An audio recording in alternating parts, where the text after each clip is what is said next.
चलिए भाई, तो आज हम लोग को जो अपना चैप्टर शुरू करना है, the name of the chapter is Civil procedure Code. Civil procedure Code, इसको हम लोग एक और नाम से बोलते हैं कोड ऑफ सिविल प्रोसीजर। ठीक है, या आप सिविल प्रोसीजर कोड बोलिए या a code of civil procedure बोलिए, it's all up to you. जैसे आपको बोलना है आप बोल सकते हो। और ये ईयर इसके सामने कॉमा लगा के लिख दे रहा हूं, 1908। ठीक है, 1908 समझ आता है। ईयर का मतलब समझ आता है आपको? ईयर का मतलब समझ आता है, मतलब ये कोड कब आया था, फोर्स में कब आया होगा? 1908 में ये कोड आया था। क्लियर है? चलिए अब देखो भाई, थोड़ी जर्नल टॉक्स करते हैं आपके साथ। हाँ, और आपको इस चीज समझ आनी चाहिए। ये आज समझा रहा हूं और जितने भी लॉज पढ़ोगे सबके लिए एप्लीकेबल होगा। देखो भाई, होता क्या है, जो हमारे लॉज हैं, ठीक है, जो कानून होते हैं, चाहे वो कोई भी कानून हो, कोई भी, ठीक है, ए टू जेड कोई भी कानून अगर है, लॉज हमेशा दो कैटेगरीज में डिवाइड होते हैं।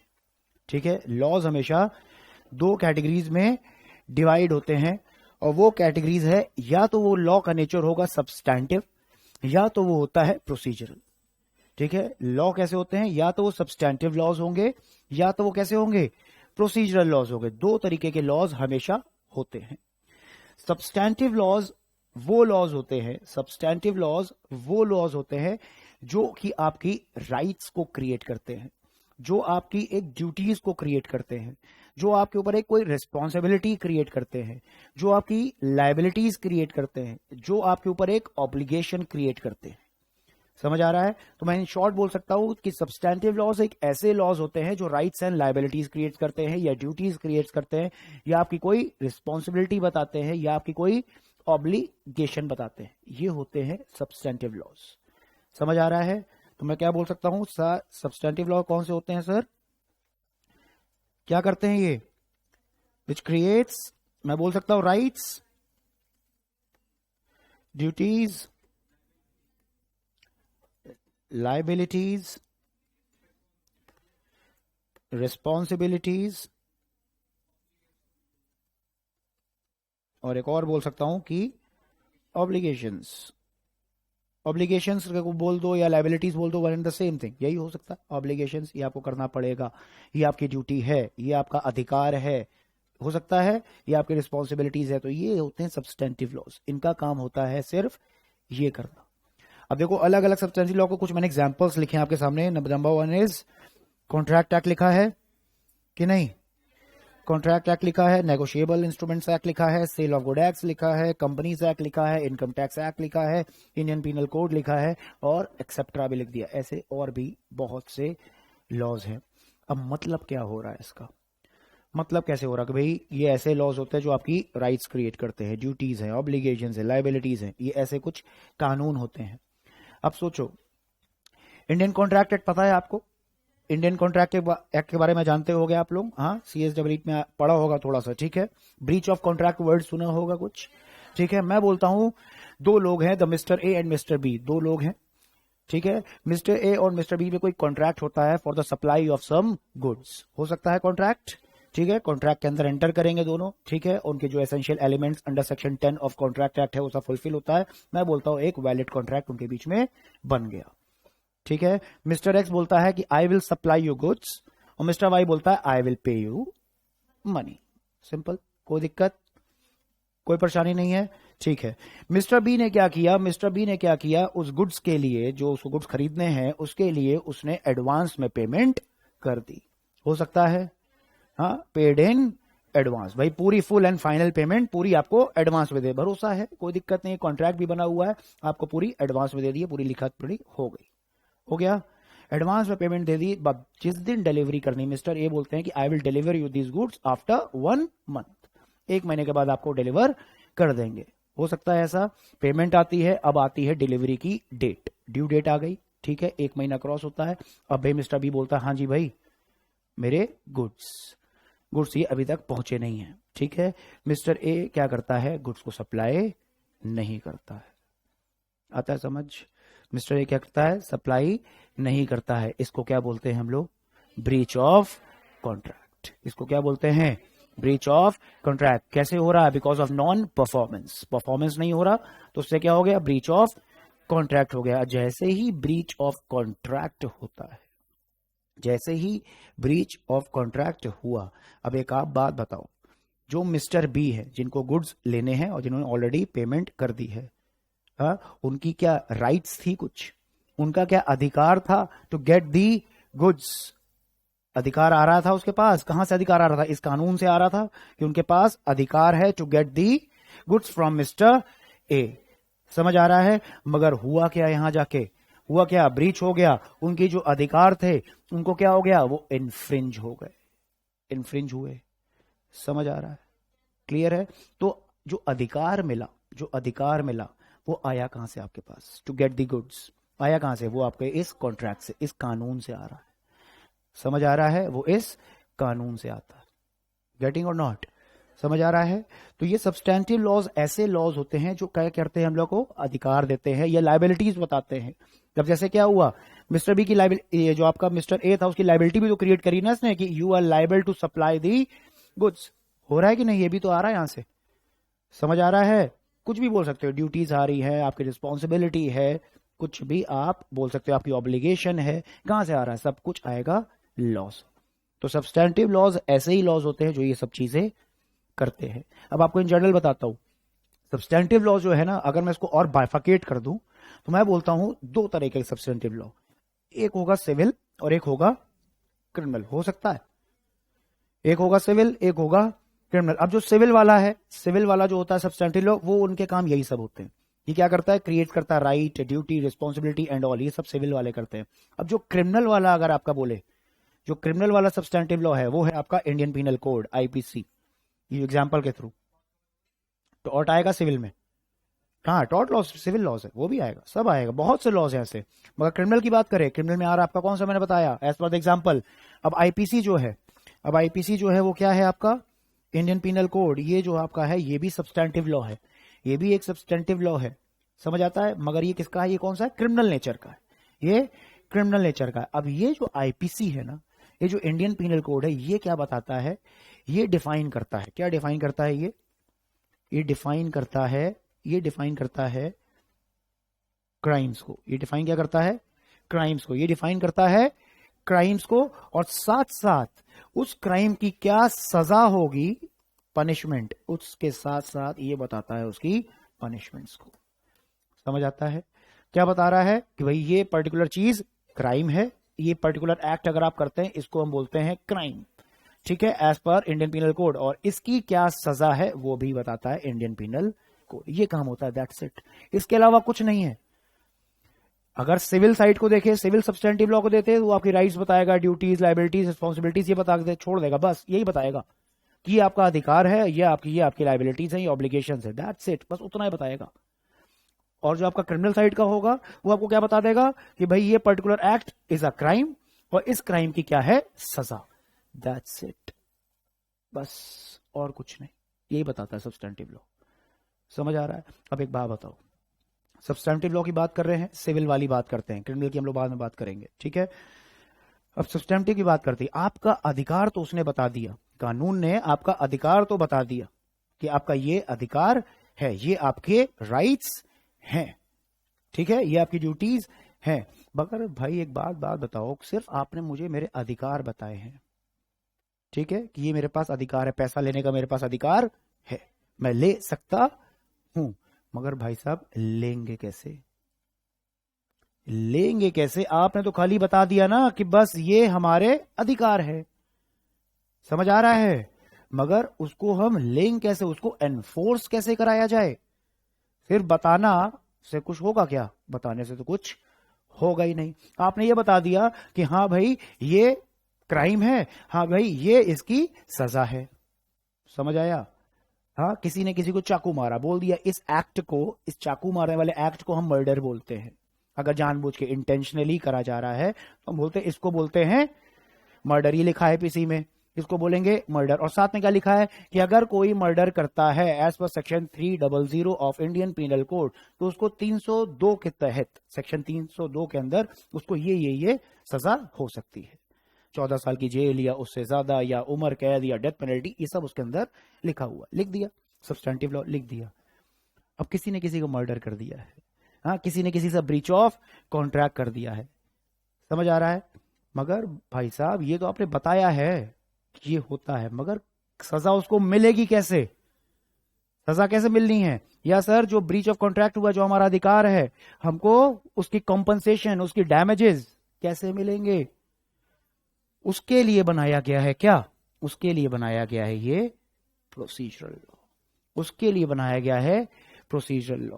तो कोई भी अगर आपके सिविल केसेस हैं, कोई भी आपके कैसे केसेस हैं, अगर ऐसे केसेस है जिसका नेचर क्या है, सिविल नेचर का, अगर कोई भी केस है, ठीक है, तो उसके लिए जो प्रोसीजरल लॉ बनाया गया है उसको बोलते हैं सिविल प्रोसीजर कोड 1908, ठीक है। और अगर कोई भी केस कैसा है, कोई भी सब्सटेंटिव लॉ जो कैसा है, जो क्रिमिनल नेचर वाला है, उसके लिए जो प्रोसीजर बनाया गया है दैट इज सीआरपीसी। आता है समझ? उसके लिए जो बनाया गया है सीआरपीसी। तो हमारा अभी क्या है, हम लोग अभी कौन सा लॉ पढ़ने जा रहे हैं? सीपीसी। तो हम लोग के दिमाग में क्या रखना है? Civil nature. हमको क्राइम से मतलब अभी नहीं है, अभी तो आपको खाली जनरल बता रहा था लॉ क्या है। हम लोग अपने माइंड में क्या रखना है? सिविल। क्रिमिनल जब बात करेंगे तब वहां देखा जाएगा। समझ आ रही है? बस ये आपको माइंड में रखना है कि दोनों टाइप के होते हैं, दोनों टाइप के होते हैं। तो सिर्फ अधिकार दे देना से कुछ नहीं होगा, ठीक है। अधिकार मिले कैसे? जब तक वो एनफोर्स नहीं हुआ तो मतलब क्या बना? समझ आ रही है कि नहीं आ रही है? बताओ भाई, गेटिंग और नॉट? समझ आता है? हाँ, तो मैं बोल सकता हूं sir laws are divided to two groups. तो सर ये जो सब्सटेंटिव लॉज हैं क्या क्रिएट करते हैं सर? हमारी राइट्स एंड लायबिलिटीज को बताते हैं हमारी, कि हमारा अधिकार क्या है, राइट्स लायबिलिटीज जो भी लेना है, ड्यूटीज रिस्पॉन्सिबिलिटीज ऑब्लिगेशंस, ये क्रिएट करते हैं हमारे लिए। और सर जो प्रोसीजरल लॉ है ये कैसा है सर? इट इज एसेसरी या सबऑर्डिनेट है किसका? सब्सटेंटिव लॉ का, and does not create any new right और ऑब्लिगेशन। ये सिर्फ इसका एक काम होता है, टू एनफोर्स दोज राइट्स। समझ आ रहा है? प्रोसीजरल लॉ का काम होता है क्या? प्रोसीजरल लॉ का मतलब काम क्या होता है?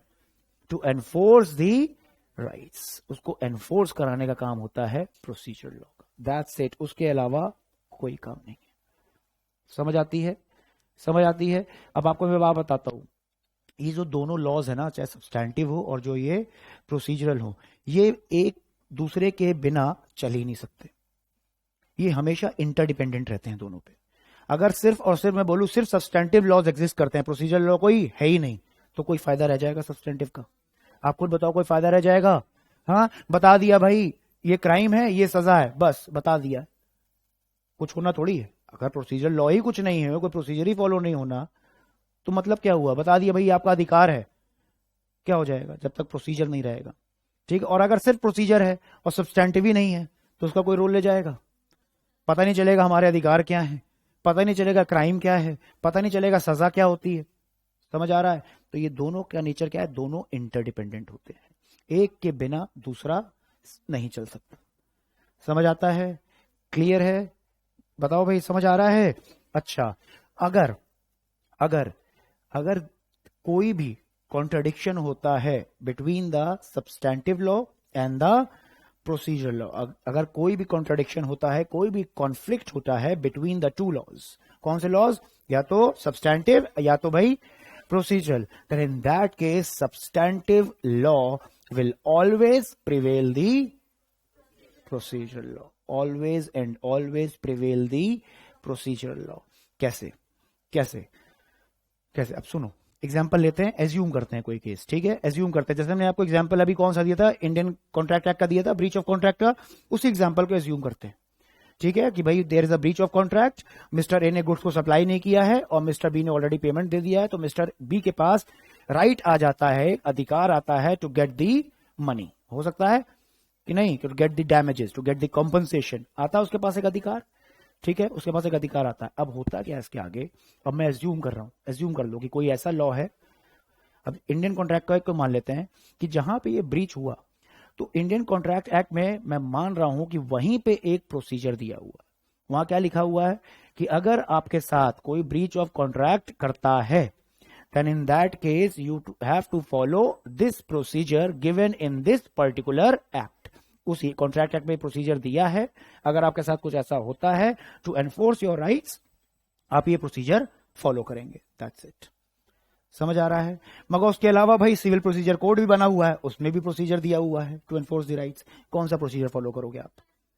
कौन सा? जो प्रोसीजर कहां दिया है? सब्सटैंटिव. समझ आ रहा है? whenever there is a contradiction or conflict between the substantive and the procedure, then in that case we will always and always follow the substantive law. तो मतलब एक तरह से सब्सटैंटिव लॉ प्रिवेल करता है किसके ऊपर? प्रोसीजर लॉ में. और अगर सब्सटैंटिव लॉ साइलेंट है रिगार्डिंग द प्रोसीजर्स, तो हम क्या फॉलो करेंगे? सिंपल से सीपीसी फॉलो कर देंगे. आ रहा है समझ? कोई दिक्कत, प्रॉब्लम तो नहीं? कोई डाउट हो तुरंत क्लियर करना, क्योंकि ये सब बेसिक्स हैं, ये सब बेसिक्स हैं. क्लियर है? आ रहा है समझ? चलिए भाई, चलिए बहुत बढ़िया. अब सुनो, मैं बोलता हूं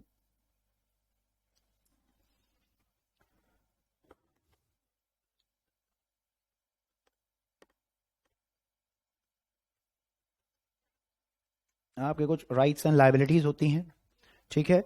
मैं बोलता हूं इन राइट्स एंड लायबिलिटीज का सर होता है इन्फ्रिंजमेंट. बोल सकते हैं? बोल सकते हैं? इसका हो गया क्या? इन्फ्रिंजमेंट. अब भाई इन्फ्रिंजमेंट हो गया, अब आपको क्या करना है? अब आप क्या करोगे? क्या करोगे सर? अगर हमारा अधिकार कोई छीनता है, कुछ भी करता है, तो हमारे पास एक ही रास्ता है, हम जाएंगे कोर्ट. यही होता है, यही होता है कि हम कहां जाएंगे सर? सिविल कोर्ट में जाएंगे. किस लिए जा रहे हो सिविल कोर्ट में भाई साहब? आप ये बताओ सर. To enforce. किस लिए जा रहे हो? To enforce your rights.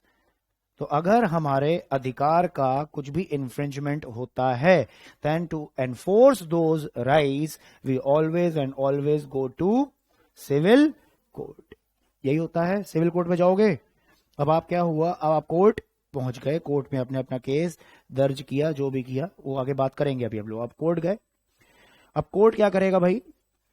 Court will follow some procedure. करेगा फॉलो? कोर्ट कोई प्रोसीजर फॉलो करेगा कि नहीं? Court will follow some procedure. और किस लिए फॉलो करता है प्रोसीजर? वो किस लिए फॉलो करता है? To arrive at a decision. इसलिए करेगा कि और किस लिए करेगा? क्यों भाई? तो कोर्ट क्या करता है? एक प्रोसीजर को फॉलो करता है टू अराइव. कहां तक पहुंचने के लिए? Arrive at a decision. यही होता है कि और इसके अलावा कुछ और होता है? बताओ. सिंपल में तो यही होता है. सिंपल लैंग्वेज में एकदम बात करी जाए, लेमन लैंग्वेज में, तो यही होता है कि भाई हमारे अधिकार है, किसी ने छीना, उसको इन्फ्रिंजमेंट बोलते हैं. हमको क्या करना है कि हमको अपने अधिकार वापस चाहिए. हम कहां जाएंगे भाई? हम कोर्ट का गेट खटकाएंगे, कोर्ट में जाएंगे. कोर्ट क्या करेगा? कोर्ट एक कोई प्रोसीजर होगा, उस कोर्ट को प्रोसीजर उसको फॉलो करेगा. किस लिए फॉलो कर रहा है? To arrive at a decision, so that justice हो जाए. जस्टिस में यही होगा. समझ आ रहा है? तो बेटा जो ये चीज लिखी है, court will follow the procedure, यही प्रोसीजर को हम क्या बोलते हैं? इसी को हम बोलते हैं CPC 1908. यही प्रोसीजर है जो सिविल केस को डील करता है.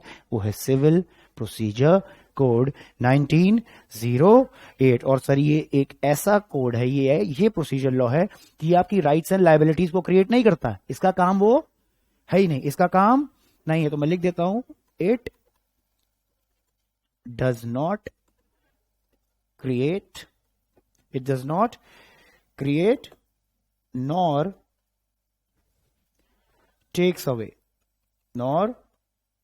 takes away any right. ना आपके ये अधिकार आपको देता है, ना आपसे कोई लेता है. इसका कोई रूल ही नहीं. समझ आ रहा है? क्लियर है? गेटिंग और नॉट? समझ आ रहा है कि सीपीसी, ये समझ आ रहा है सीपीसी है क्या, हमको पढ़ना क्या है इसके अंदर? समझ आ रहा है कि सीपीसी है क्या चीज? क्लियर? क्लियर? आगे चले.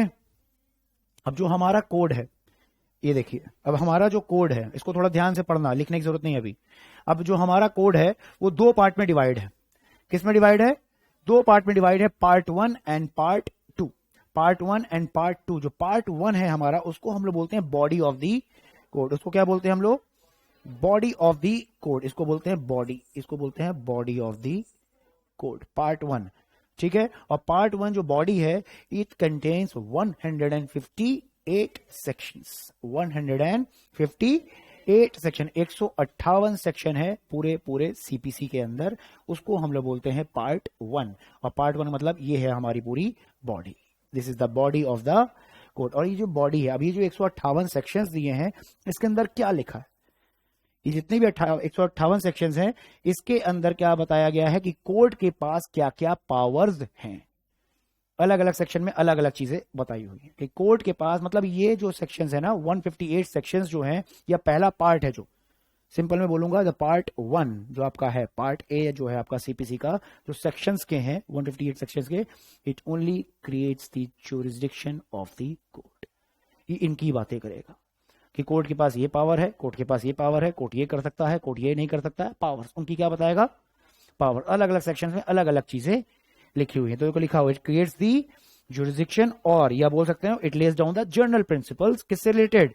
Related to the power of the court. तो इसको मैं बोलता हूं ये these are the general principles. तो 158 सेक्शन जो है वो क्या है? जनरल प्रिंसिपल्स है, जनरल प्रिंसिपल्स। और ये क्या बताएंगे कि कोर्ट की क्या क्या जुरिसडिक्शन या पावर है। दैट्स इट, ये इनका काम है। समझ आती है? अब आता है पार्ट बी। जो पार्ट बी है, पार्ट 2 बोल लो, पार्ट बी बोल लो। पार्ट 2 जो है, यहां पे है स्केड्यूल। यहां पे क्या दिया है?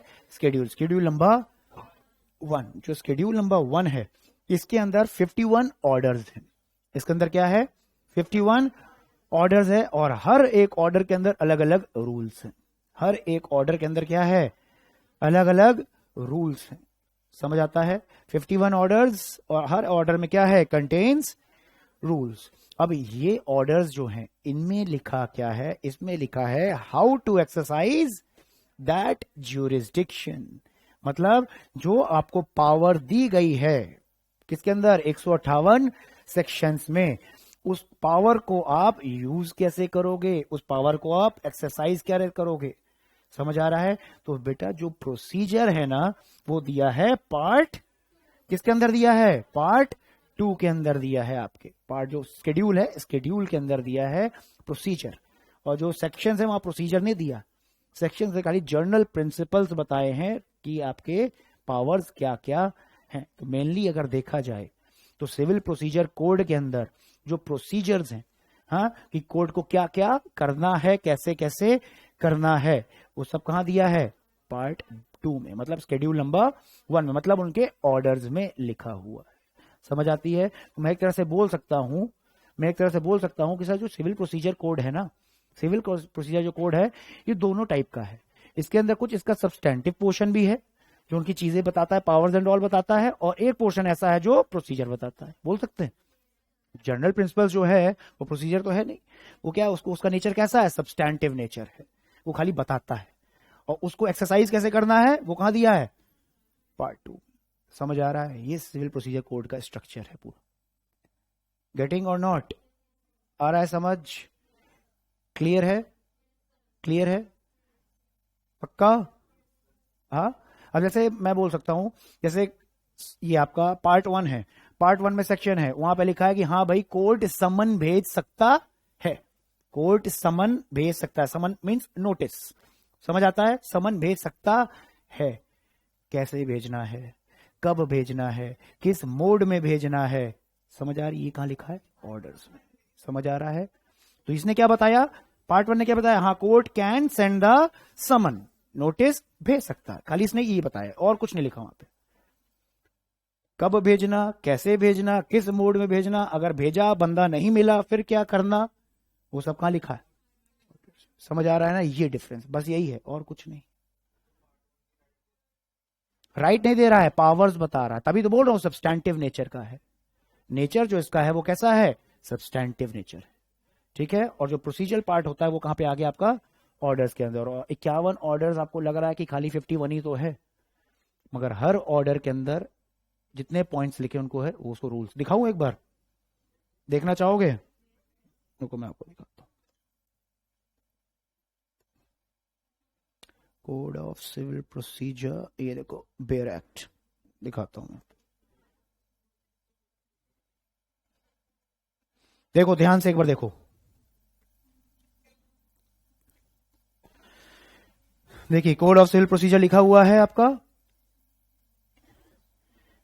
ये देखिए आपका ये चल रहा है ना, ये सब सेक्शंस चल रहे हैं अभी, दिख रहा है सेक्शंस चलते जा रहे हैं, देखो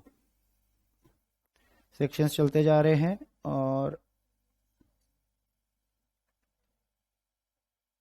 कहां खत्म हुए सेक्शंस, ये देखिए 158 में। उसके बाद क्या लिखा है, फर्स्ट शेड्यूल्स, रूल्स ऑफ, क्या लिखा है ये, रूल्स ऑफ प्रोसीजर लिखा हुआ है, लिखा है। अब एक पर रुको, अब देखो यहां से सब सेक्शंस अभी शुरू हो जाएंगे, ये सेक्शन शुरू हो गया है, ये सब सेक्शंस हैं।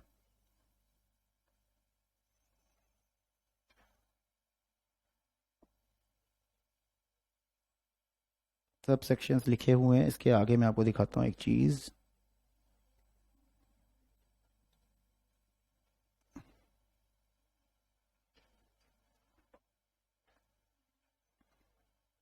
वन 124 आ गया, 139 आ गया, सेक्शंस चलते जा रहे हैं। 157, 50, ये देखो क्या आ गया, फर्स्ट शेड्यूल आ गया, फर्स्ट शेड्यूल आ गया आपका।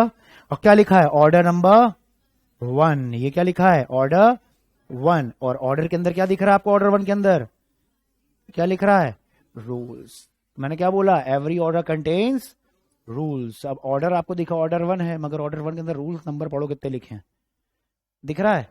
ऑर्डर 1 के अंदर कितने रूल्स, 13 रूल्स। फिर आता ऑर्डर 2, फिर ऑर्डर 2 के अंदर कितना रूल्स, 7। ऑर्डर 3 कितने रूल्स, फिर ऑर्डर 4 कितने रूल्स, 2। ऑर्डर 5 देखो लिखा है इशू एंड सर्विस ऑफ समन, लिखा है ना, कैसे इशू करना है, कैसे सर्विस करना है। ये देखो अभी इसका देखना कितना जाएगा, ये 30 तक है, समझ आ रहा है। तो ये तो मजाक हो गया हमारे साथ ना, कि आपने बताया खाली 58 ऑर्डर, तो मुझे लगा 58 खाली पैराग्राफ होंगे पढ़ना है, मगर 58 के अंदर हर ऑर्डर के अंदर क्या है, रूल्स है, हर ऑर्डर के अंदर रूल्स है।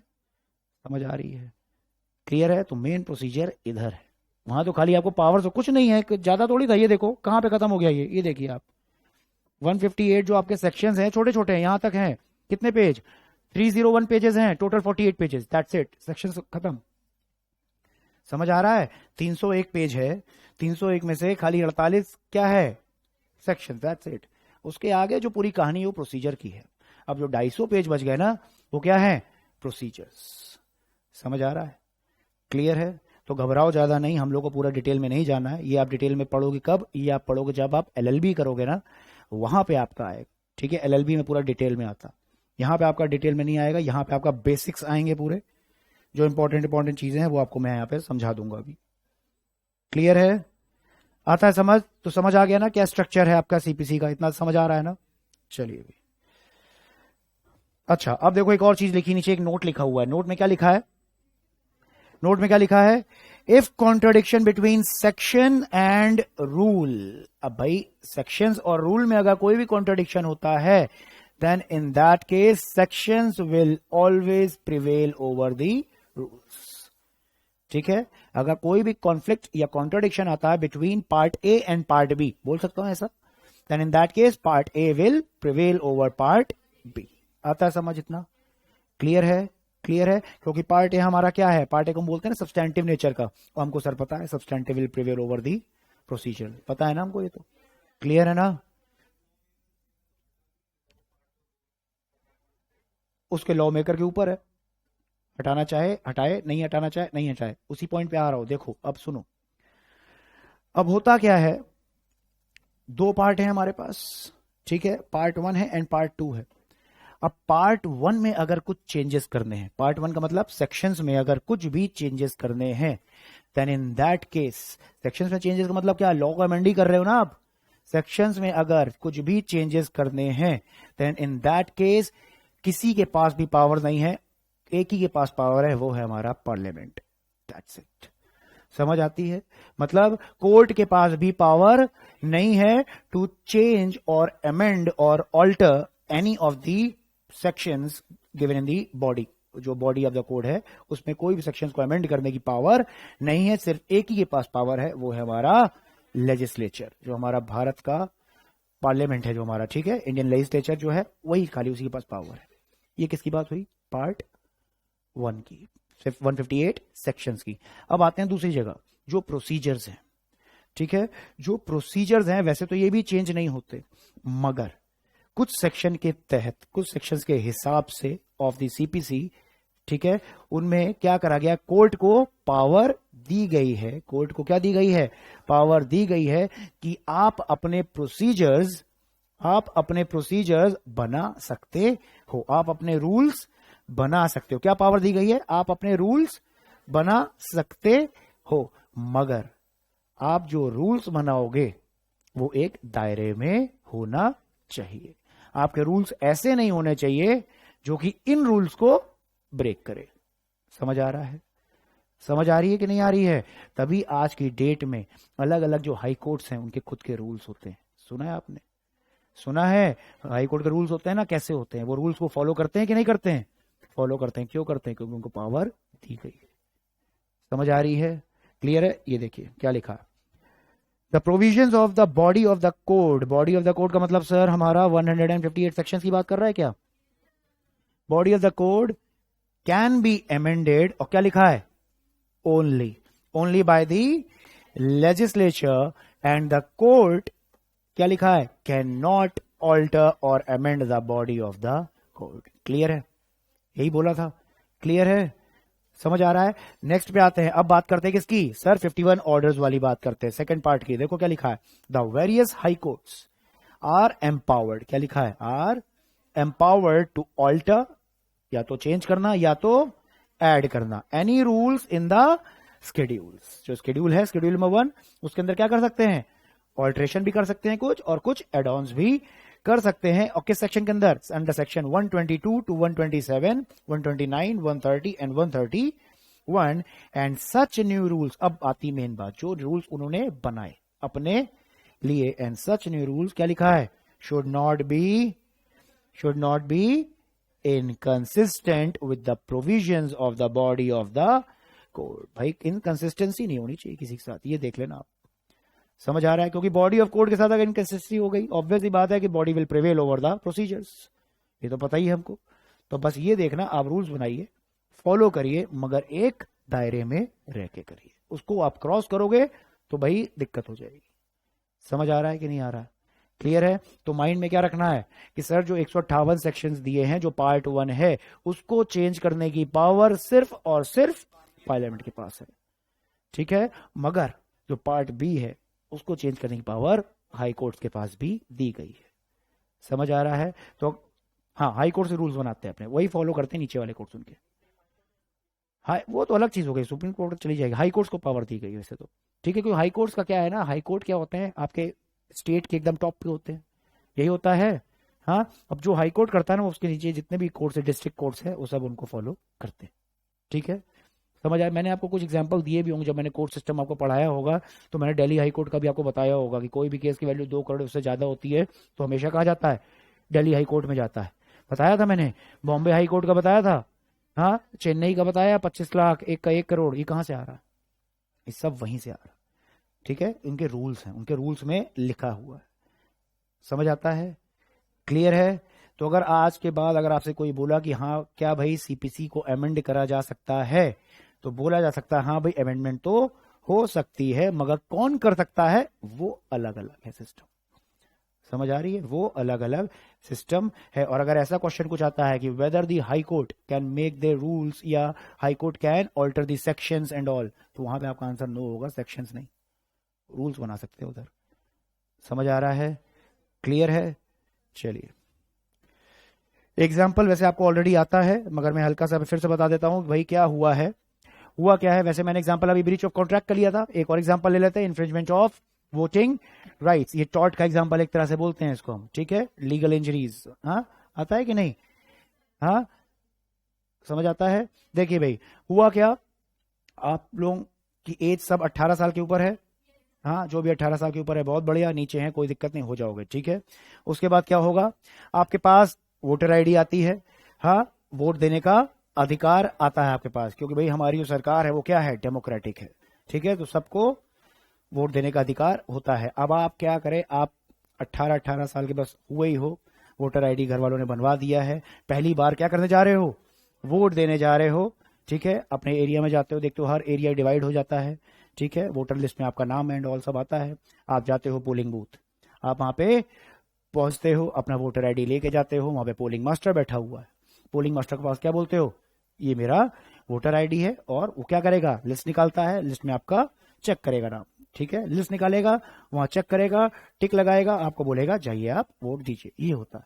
अब आप जाते हो, उसको आईडी दिखाते हो, वोटर आईडी अपनी, वो लिस्ट में देखता है, हाँ भाई इस बंदे का नाम लिस्ट में है, टिक करता है और बोलता है वोट नहीं देने देंगे मगर आपको।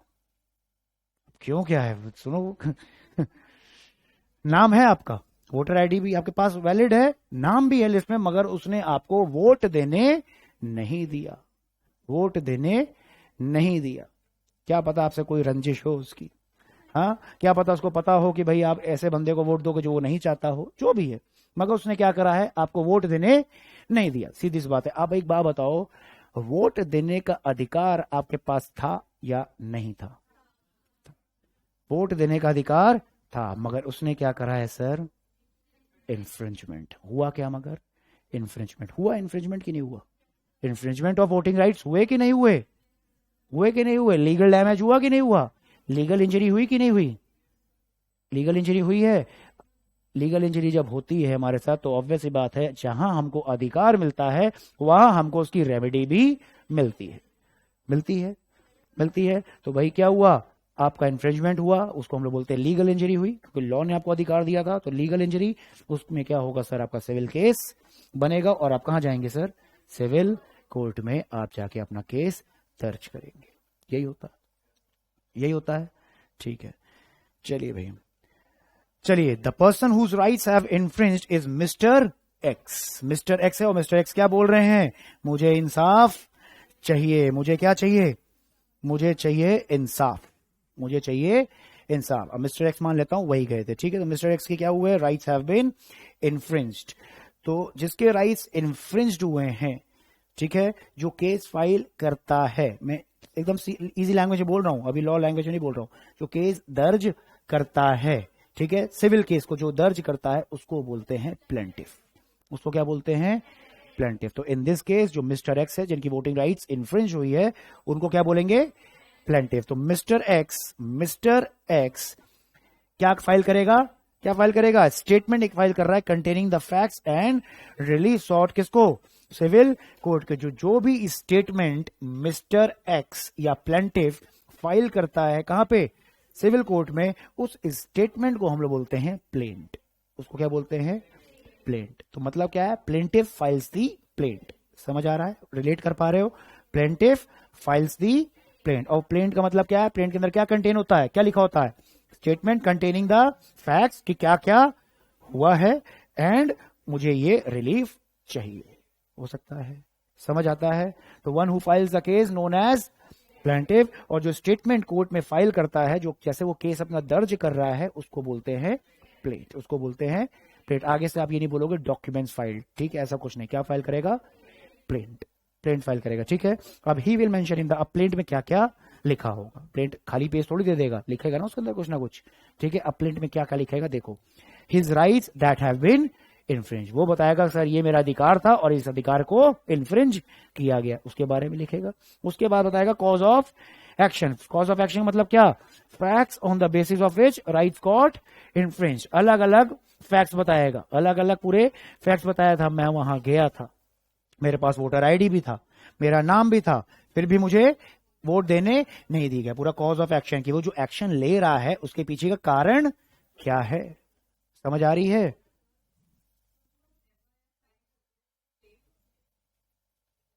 नहीं नहीं, सब बताऊंगा, एफआईआर भूल जाओ, एफआईआर एंड ऑल कुछ कॉन्सेप्ट नहीं है सिविल में, क्रिमिनल, सब क्रिमिनल, सब क्रिमिनल, एफआईआर एंड ऑल अलग है, एफआईआर का कोई रिलेशन नहीं है सिविल से। प्लेंट एक स्टेटमेंट है जो आप कोर्ट में दर्ज कर रहे हो, पुलिस की बात नहीं हो रही यहां पे, कोर्ट की, कोर्ट में लिखा है, यहां पे देखो सिविल कोर्ट लिखा हुआ है, सिविल कोर्ट, ठीक है, सिविल कोर्ट, सिविल कोर्ट। मैं सब कुछ आऊंगा, हर चीज में आऊंगा बाद में, मगर अभी नहीं, बाद में, समझ आ रहा है। तो आप क्या कर रहे हो, आप कोर्ट में क्या कर रहे हो, बोलते हैं ना कोर्ट में केस दर्ज करना, बोलते हो कोर्ट में केस फाइल करना, फाइलिंग कैसे फाइल कर रहे हो, with the help of this plaint, इसी को बोला जाता है। ठीक है, अभी तक हम लोग को नहीं पता ना, अभी तक आप लोग को खाली होता है कि कोर्ट में केस फाइल कर देंगे।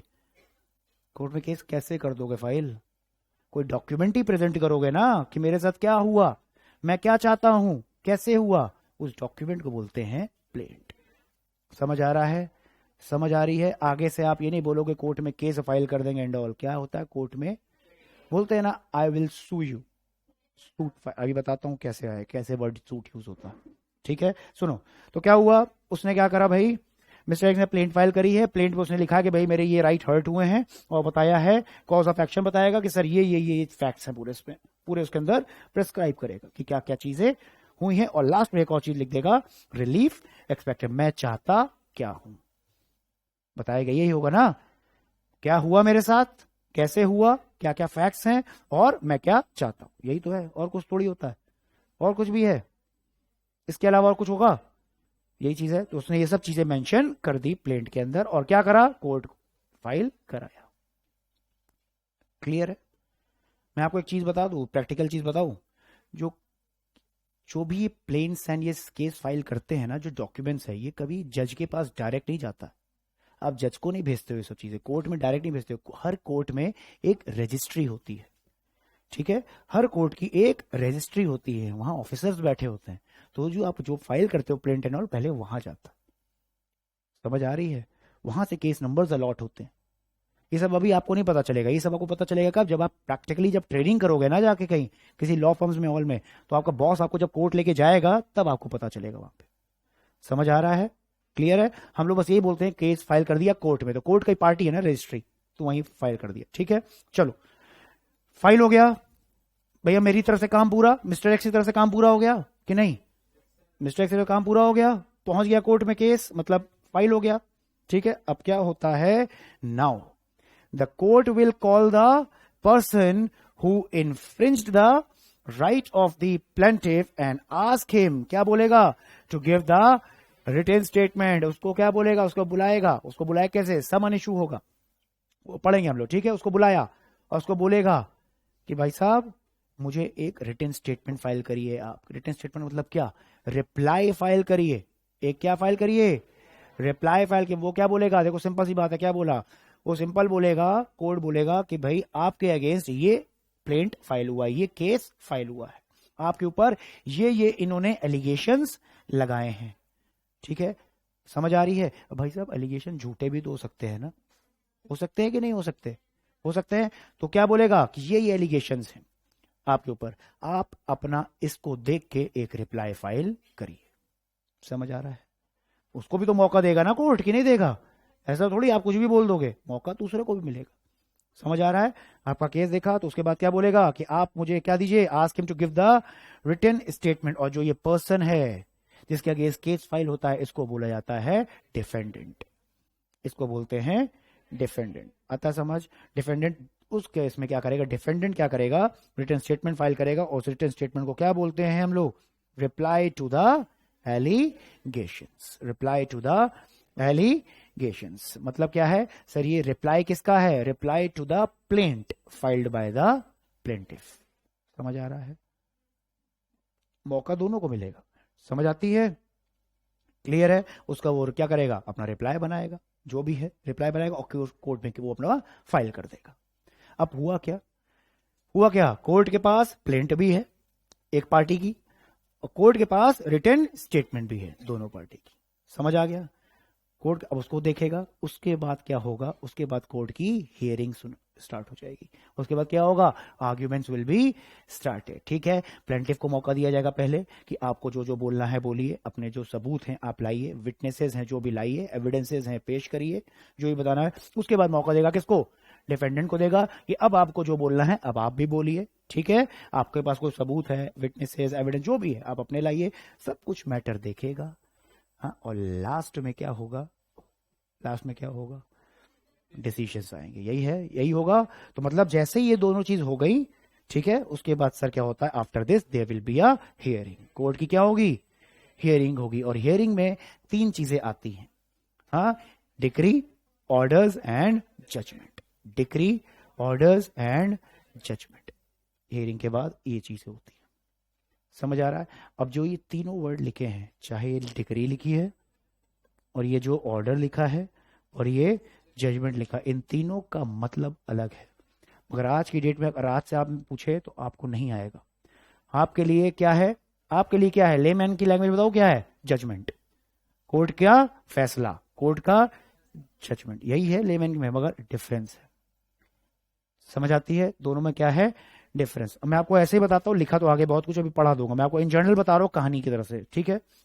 सुनो, केस चल रहा है, हियरिंग अभी चल रही है, कोर्ट का भी कोई अंतिम फैसला, लास्ट कोई डिसीजन अभी कुछ नहीं आया है, अभी केस चल रहा है, तारीख पे तारीख हो रही है, चलता जा रहा है कोर्ट।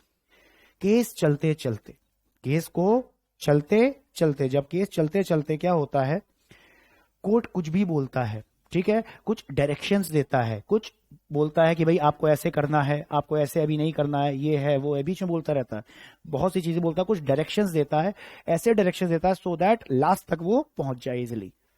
समझ आ रही है? कोर्ट की हियरिंग चलते चलते कोर्ट क्या देता है? डायरेक्शंस। क्या देता है? डायरेक्शंस। किस में देता है? ऑनगोइंग केस से रिलेटेड। मगर कोई राइट्स एंड लायबिलिटीज नहीं बताता, राइट्स एंड लायबिलिटीज कोई नहीं बताएगा, बस क्या है, कुछ डायरेक्शंस दे रहा ऑनगोइंग केस में कि आपको ऐसे करना है। मैं बोलता हूं किसी की प्रॉपर्टी का मैटर है, ठीक है, मैं बोलता हूं किसी का प्रॉपर्टी का कोई मैटर है, प्रॉपर्टी से कोई डिस्प्यूट है, मिस्टर ए बोलता है प्रॉपर्टी मेरी, मिस्टर बी बोलता है प्रॉपर्टी मेरी, ठीक है। अब कोर्ट में केस फाइल हो गया, कोर्ट में केस चल रहा है, चलता जा रहा है। कोर्ट क्या बोलता है? बीच में चलते चलते बोलता है कि भाई साहब जब तक फैसला नहीं हो जाता, जब तक ये डिसाइड नहीं हो जाता प्रॉपर्टी इनकी है या प्रॉपर्टी आपकी है, तब तक इस प्रॉपर्टी के अंदर कोई एंटर नहीं करेगा। हो सकता है, बोल सकता है, तब तक इस प्रॉपर्टी के अंदर कोई एंटर नहीं करेगा। कोई सी राइट्स एंड लायबिलिटीज थोड़ी डिसाइड हो गई, बस क्या बोला है कि प्रॉपर्टी के अंदर एंटर नहीं करना। इसको बोलते हैं order.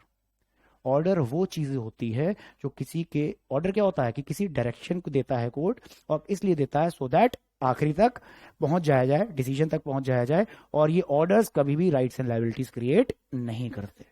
Orders rights and liabilities नहीं क्रिएट करते कोई। समझ आ रही है? क्लियर है? मतलब केस को चलते चलते बीच में कुछ भी कोर्ट बोल रहा है, बता रहा है कि ऐसे करना है, वैसे करना है। हो जाता है कि भाई एक काम करो, ये पर्टिकुलर ऑफिसर को बुलाओ, अगली डेट में इस पर्टिकुलर ऑफिसर को बुलाया जाए। आर्टिकल, ठीक है, ये कोर्ट का ऑर्डर जा रहा है। क्या ऑर्डर जा रहा है?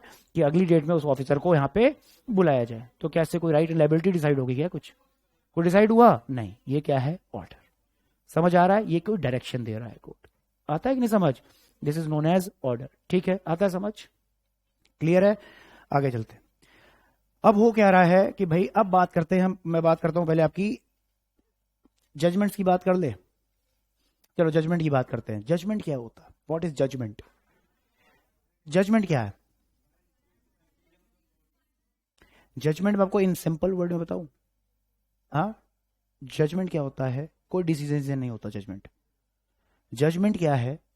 जजमेंट होता है रीजंस एंड ग्राउंड्स। जजमेंट क्या होता है? Reasons and grounds on the basis of which, on the basis of which the decree has been passed. On the basis of which, या ऐसे बोल सकते हैं, आपकी लैंग्वेज में बोल दूं, on the basis of which the final decision of the court is given. ये है बस। जजमेंट क्या है? जजमेंट होता है reasons, logics, grounds, facts, findings, evidences. समझ आ रहा है? ये सब क्या इंक्लूड करता है आपका? ये सब जजमेंट इंक्लूड करता है अपने अंदर। जजमेंट ये होता है। और जो लास्ट में एकदम पोर्शन आता है, that is known as decree. और जो डिक्री होती है वो आपकी राइट्स एंड लायबिलिटीज को बताती है कि ये आपकी डिक्री है। अब सुनो, जजमेंट क्या है? जजमेंट वो होता है, एक प्रिसाइज स्टेटमेंट होता है, शुरू से लेकर, पहली डेट से लेकर आखिरी तक कि जो भी कहानी हुई है, जो भी कहानी कोर्ट में चली है, उसकी पूरी ब्रीफिंग जो होती है उसको बोलते हैं जजमेंट। ये जजमेंट है। समझ आ रही है? समझ आ रही? पहली डेट से लेकर आखिरी तक, कंक्लूजन तक, कंक्लूजन तक जो जज ने बोला भी है वो भी इसका पार्ट ही बनता है एक तरह से। समझ आ रहा है? ये होती है जजमेंट, और कुछ नहीं है। रीजंस होंगे, लॉजिक्स होंगे कि भाई ये बताया जाएगा क्या क्या फैक्ट्स थे, मिस्टर ए ने क्या बोला, मिस्टर बी ने क्या बोला। समझ आ रहा है? क्या सबूत आए, क्या एविडेंसेस आए, मिस्टर ए ने किसको एज अ विटनेस पेश किया, उसने क्या किया, समझ आ रही है? अलग अलग फाइंडिंग्स, क्या क्या चीजें मिली, हर एक चीज के बारे में डिस्क्रिप्शन होगा उसके अंदर। और लास्ट का पैराग्राफ जो होगा, लास्ट का एकदम पैराग्राफ, समझ आ रहा है, वो सबके बेस पे लिख दिया जाएगा कि हाँ भाई मिस्टर ए को 1 लाख का कंपनसेशन मिलना चाहिए बिकॉज मिस्टर बी ने ब्रीच ऑफ कॉन्ट्रैक्ट किया था ऑन द बेसिस ऑफ जो भी ऊपर अलग से रीजंस हैं एंड ग्राउंड्स। आखिरी में लिख दिया जाएगा। जो आखिरी पैराग्राफ है, this is known as the decree. ये जो डिक्री है ये किस पे बेस है? पूरी की पूरी जजमेंट पे बेस है। ठीक है, आखिरी में लिख भी देते हैं। और उसके बाद एक सेपरेट कॉपी भी डिक्री की आती है कि कोर्ट ने इस केस में क्या फैसला सुनाया था। समझ आया? तो डिक्री जो होती है, अब डिक्री क्या करी, क्या बोला मैंने, क्या फैसला दिया है कि भाई मिस्टर ए को कॉम्पनसेशन या डैमेजेस मिलने चाहिए। क्या राइट क्रिएट हो रही है यहां पे? क्या मिस्टर ए की राइट क्रिएट हो गई? हाँ। और क्या मिस्टर बी की लायबिलिटी क्रिएट हो गई कि आपको पे करना पड़ेगा? तो डिक्री वो चीज होती है जो राइट्स एंड लायबिलिटीज क्रिएट करती है। समझ आता है? और जो डिक्री होती है, it is the formal expression. Formal expression मतलब ये जुडिशियल स्टैम्प पेपर पे होती है। समझ आ रही है? जो डिक्री होती है ये फॉर्मल एक्सप्रेशन ऑफ एडजुडिकेशन, इसको बोला जाता है formal expression of adjudication. Decree क्या बोलते हैं? Formal expression of adjudication. Adjudication का मतलब क्या होता है कि एक लीगल प्रोसेस फॉलो करना। ठीक है, और लीगल प्रोसेस जो भी फॉलो कर रहे हैं कैसे? On the basis of evidences, on the basis of witnesses, on the basis of wisdom of जज के दिमाग से। ठीक है, इस सब को देख के आप फैसले तक आते हो, किसी की राइट्स एंड लायबिलिटीज को डिसाइड करते हो। समझ आ रहा है? तीनों चीज समझ आई है? ऑर्डर क्या है, डिग्री क्या है, और जजमेंट हमारा क्या है। समझ आ रहा है? क्लियर है? बताओ, समझ आ रहा है?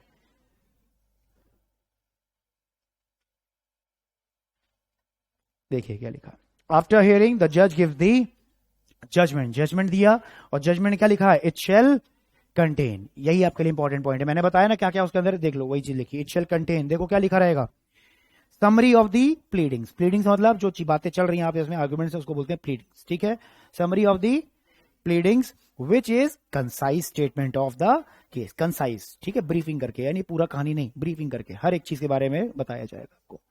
ठीक है, तो लिखा ना समरी, एक तो ये कंटेन करेगा जजमेंट पूरी समराइज्ड। दूसरा क्या करेगा, issue which are the point for determination. अलग अलग इश्यूज के बारे में बताएगा जिससे उसने कुछ डिटरमाइन किया है। और क्या बताएगा भाई, फाइंडिंग्स ऑन ईच इशू। अलग अलग इश्यूज होंगे और उस पर उनको क्या क्या पता चला है। सबके देखो सब चीज लिखी रहेगी, हर एक चीज कि भाई ये इशू आया उसके सामने, कोर्ट के सामने, और इसमें उनको क्या क्या पता लगता गया। तो हर एक चीज को लिखी, findings on each issue and decisions thereon, कि भाई ये इशू आया उस पर ये पता चला और जज ने इसके बारे में क्या बोला, सब कुछ। Next, reasons on the basis of विच, अलग अलग रीजंस बताएगा या ग्राउंड्स बताएगा, on the basis of which court give the decree. देखिए आ गया ना, अलग अलग रीजंस बताएगा कि किस बेस पे, किस ग्राउंड्स पे मैंने ये फैसला दिया है, वो रीजंस भी वहां पे लिखे होंगे। और एक और चीज देख लो, the remedy which is the relief granted, और क्या रेमेडी उसने दी है, क्या रिलीफ प्रोवाइड करी है पार्टी को, वो भी उसके अंदर लिखे रहेगी। तो जजमेंट में सब कुछ होता है शुरू से लेकर एंड तक। और जो लास्ट पोर्शन है, जो डिक्री आपकी है, वो किसके बेस पे रहती है, पूरी जजमेंट के बेस पे। तो मैं बोल सकता हूं जजमेंट के अंदर ही एक डिक्री का पोर्शन भी है, या तो कोर्ट अलग से भी डिक्री इशू कर देती है। समझ आता है? देखो, on the basis of judgment, judgment आ गई। अब on the basis of judgment क्या होता है, कोर्ट पासिस द डिक्री, जिसको हम लोग क्या बोलते हैं, final expression of the decision of the court. इसी को बोलते हैं फाइनल एक्सप्रेशन किसका, of the decision of the court. अब मैं एज्यूम करता हूं, एज्यूम कर रहा हूं कि कोर्ट ने डिक्री दी है in favour of mister x, जिसने केस फाइल करा है। कौन सा, इन्फ्रिंजमेंट ऑफ वोटिंग राइट्स वाला, यही था ना, मिस्टर एक्स ने केस फाइल किया था। ठीक है, अब मैं एज्यूम क्या कर रहा हूं कि मिस्टर एक्स ने के फेवर में डिक्री आ गई। ठीक है, तो जिसके फेवर में डिक्री आती है उसको क्या बोलते हैं, डिक्री होल्डर। मिस्टर एक्स ने केस फाइल किया था, कौन था, प्लेंटिफ था ना वो। हाँ, तो जिसके फेवर में आती है उसको क्या बोलते हैं, डिक्री होल्डर। और जिसके अगेंस्ट में आता है उसको क्या बोलते हैं, जजमेंट डेटर। सब देखो लीगल वर्ड्स हैं। ठीक है, समझ आ रहा है? विनिंग पार्टी, लूजिंग पार्टी नहीं करना है अब आपको ये सब चीजें। ठीक है, अब आपको पता है तो आपको ये सब यूज करना है वर्ड्स। क्लियर है? समझ आ रहा है? तो जिसके हित में, यही बोल सकते हैं, जिसके फेवर में, जिसके फेवर में फैसला आता है या डिक्री आती है उसको बोलते हैं डिक्री होल्डर, डिक्री होल्डर। और जिसके अगेंस्ट आती, जो अपोजिट पार्टी हो गई, उसको क्या बोलते हैं? Judgment debtor. समझ आता है? क्लियर है? अब कोर्ट ने अपनी डिक्री दे रही, ठीक है, मगर क्या लिखा है? डिक्री गेट्स फाइनल कब? When the judgment has been pronounced. Decree तभी फाइनल होगी when the judgment has been pronounced. अब इसका मतलब क्या है? डिक्री आपकी तभी और तभी फाइनल होती है, तभी उसको हम फोर्स में ला सकते हैं जब तक जो कि जजमेंट है आपकी ओपन कोर्ट में उसको जज अनाउंस ना कर दे। समझ आता है? ओपन कोर्ट में जज अनाउंस करता है पूरा। देखा है मूवीज में, आखिरी में जज बोलता है कि ये हुआ, ये हुआ, ये हुआ, ये हुआ, और आखिरी में जाके बोलता है इन सबको मद्देनजर रखते हुए कोर्ट क्या फैसला ले रही है? फैसला सुनाता है। इसको बोलते हैं प्रोनाउंसमेंट ऑफ जजमेंट। इसी को बोला जाता है प्रोनाउंसमेंट। और जिस दिन उसने प्रोनाउंस किया वहां से आपकी डिक्री हो जाती है फाइनल। अब आप एक्शन ले सकते हो, अब आपका हो जाएगा, अब आपको पैसे आप उससे बंदे से ले सकते हैं। जब तक प्रोनाउंसमेंट नहीं है तब तक डिक्री फाइनल नहीं है। अब कभी कभी होता है कि जिस दिन केस खत्म होता है जज उसी दिन प्रोनाउंस कर देता है, या तो बोलता है कोई डेट दे देता है कि इस दिन जजमेंट प्रोनाउंस करेंगे, वो कोर्ट के ऊपर है। समझ आ रहा है? बस आपको मतलब ये होना चाहिए, आपको ये समझ आना चाहिए सर डिक्री तभी फाइनल होगी जिस दिन जजमेंट प्रोनाउंस होगी। और प्रोनाउंस का मतलब क्या है? Open announcement in the court. ठीक है, आता है समझ? ये देखिए मैं बनाया भी हूं आपके लिए, कुछ दिमाग में रखने की जरूरत नहीं है। देखो क्या लिखा है, what do you mean by pronouncement of judgment? Pronouncement of judgment का मतलब क्या है? देखिए, द वर्ड प्रोनाउंसमेंट मीन्स, क्या लिखा है? To make an official public announcement. Official public announcement. Pronouncement of judgment का मतलब क्या होता है? ये मैंने हमारे लिए क्या मतलब होता है? Means that after the hearing is completed, that is after the court has heard the pleadings of the parties, the judgment shall be announced by the judges in an open court either at once or at some future day। या तो उसी समय या तो किसी आगे की तारीख में, future day, after providing a due notice to the parties और द लर्नेड काउंसिल। उनको नोटिस प्रोवाइड कर देगा कि भाई इस दिन हम फैसला सुनाने जा रहे हैं कोर्ट में, आ चाहिए। कोई दिक्कत है? या उसी दिन बोल देगा कि भाई इस तारीख को आ जाना, प्रोनाउंस कर देंगे। समझ आता है? ठीक है, मतलब वो उसके ऊपर है, कोर्ट के ऊपर, उससे हमको मतलब नहीं है। हम लोग को मतलब ये है कि जिस दिन प्रोनाउंसमेंट होगा वहां से डिग्री हमारी फाइनल होगी, जो हमारा कॉन्सेप्ट है ये। समझ आती है? क्लियर है? प्रॉब्लम? ठीक है, चलिए भाई, what's the difference between judgment versus degree देख लेते हैं एक बार। थोड़ा सा छोटा सा पॉइंट है, क्या लिखा है? A judgment can be distinguished from a decree in the sense that judgment means क्या? Statement given by the judge of the, क्या लिखा है ये? Grounds of a decree or order। Grounds, समझ आ रहा है ना? Grounds, judgment ये चीज है। Grounds किसका? Of the decree or order। A judgment contemplates a state prior to the passing of degree. पहले का ही होगा ना, क्योंकि पहले रीजंस, उसके बाद ही आएगा। और order, and after the pronouncement of judgment degree shall follow, लिखा हुआ। जैसे जजमेंट प्रोनाउंस हो जाएगी डिग्री आ जाएगी। भाई समझ आ रहा है? क्लियर है? मुश्किल तो नहीं लग रहा? इजी लग रहा है? टफ तो नहीं लग रहा कुछ?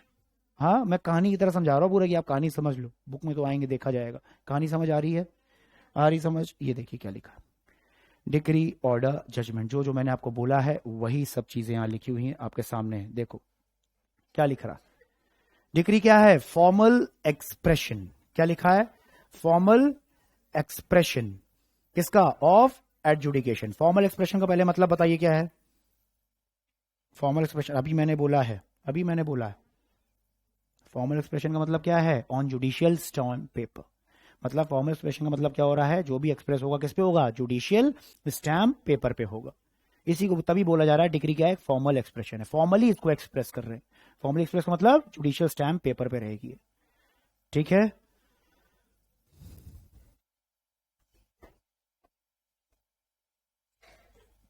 फॉर्मल एक्सप्रेशन का मतलब जुडिशियल स्टैम्प पेपर। लिख दूं क्या? फॉर्मल एक्सप्रेशन का मतलब क्या है? ऑन जुडिशियल स्टैम्प पेपर, ठीक है, इसका मतलब होता है फॉर्मल एक्सप्रेशन।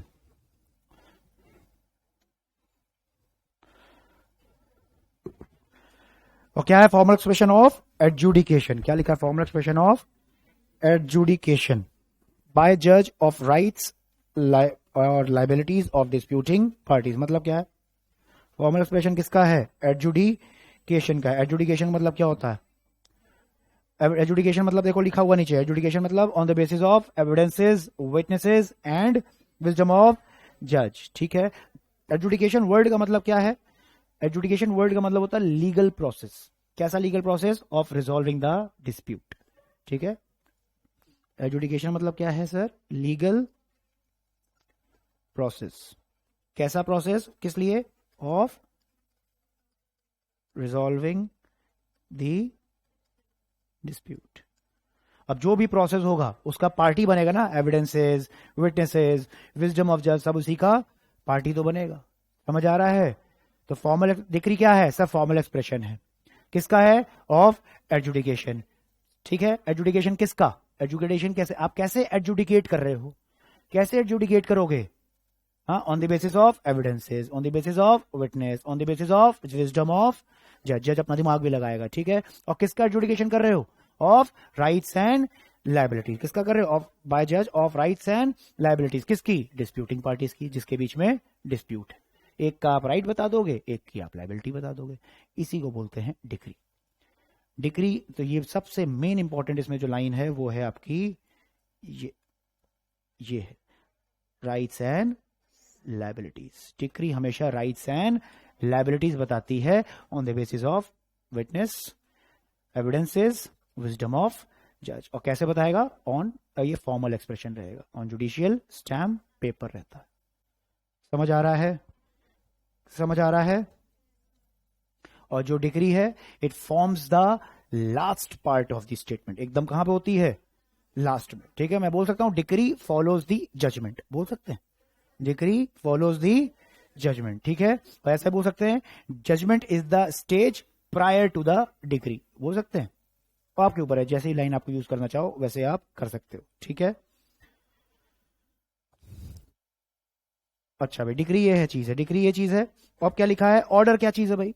ऑर्डर क्या है? ऑर्डर भी देखो क्या है? फॉर्मल एक्सप्रेशन है। ऑर्डर क्या है? फॉर्मल एक्सप्रेशन ऑफ जज है, but order is not a decree, क्योंकि भाई ऑर्डर किसी की राइट्स एंड लायबिलिटीज नहीं बताता। बस ऑर्डर देखो क्या है? An order of a court gives the, देखो मैंने बोला था ना, डायरेक्शन देता है, कुछ डायरेक्शन देगा, some directions to the ongoing case, but does not decide the right and liabilities. कुछ डायरेक्शंस आपको देगा। समझ आ रहा है?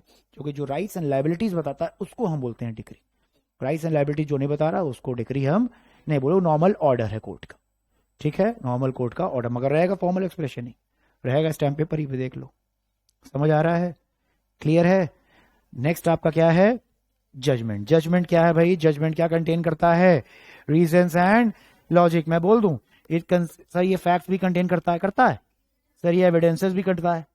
बोल दूं हाँ कि नहीं? ये अलग अलग फाइंडिंग्स भी होती हैं केस की, क्या क्या मिला, फाइंडिंग्स भी करता है कि नहीं भाई, एक्सेप्ट्रा। हाँ, और सर एक और चीज है, एंड कंक्लूजन भी तो करता है कि लास्ट में कोर्ट ने कंक्लूड क्या किया, वो भी इसका पार्ट बन जाएगा। समझ आ रही है? तो reasons, logics, grounds, evidences, facts की डिटेल्स, अलग अलग फाइंडिंग्स, लास्ट में क्या बोला, मतलब वही मैं बोल रहा हूं शुरू से लेकर एंड तक।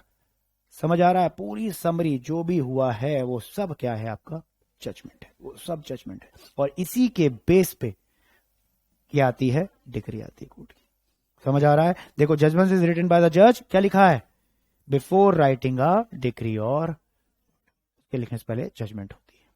फिर आती है डिक्री, मतलब on the basis of judgment decree आ जाती है। तो मैं एक लाइन बोल सकता हूं आपको, decree has to be, decree has to be in line, या decree has to be in harmony with the judgment, बोल सकते हैं। Decree has to be in line और हार्मनी किससे? With the judgment. समझ आ रहा है? ऐसा नहीं ऊपर फैक्ट्स कुछ हैं, एविडेंसेस कुछ हैं, फाइंडिंग कुछ है और डिक्री एकदम अलग है। समझ आ रहा है? हाँ, ऊपर फैक्ट से पता चल रहा है कि मिस्टर ए गलत है, हाँ, मगर आपने डिग्री जो वहां पे दी है आपने मिस्टर ए के फेवर में दे दी है, तो दिक्कत नहीं हो जाएगी यहाँ पे। समझ आ रहा है? हार्मनी में होना चाहिए। समझ आता है? क्लियर है? और जो आपकी डिक्री होती है ना, मैं आपको बता दे रहा हूं, अभी डिटेल में बात करेंगे।